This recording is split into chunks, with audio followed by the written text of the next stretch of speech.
Hey guys, so welcome to Stack. Today I'll be showing you guys how to change app icons iPhone. So first things first is you can just simply go ahead and go to your home screen, and pretty much over here you can just simply hold on a specific application that you want, and now from here you will have an option edit home screen. So go ahead and select on that, and now it will show something like this where the application will wobble, and you will have an option at the top left corner, edit. And over here, you can just simply go ahead and go for the customize tab.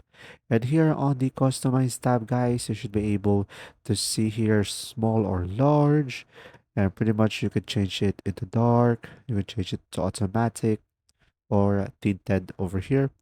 As you can see, pretty much it will be depending on you based on your colors that you prefer, or you can select the color picker over here on the right side and should be able to select a specific color based on your background image.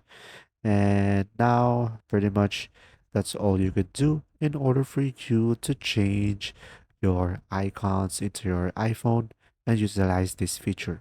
I hope this video helped you out. Thanks for watching.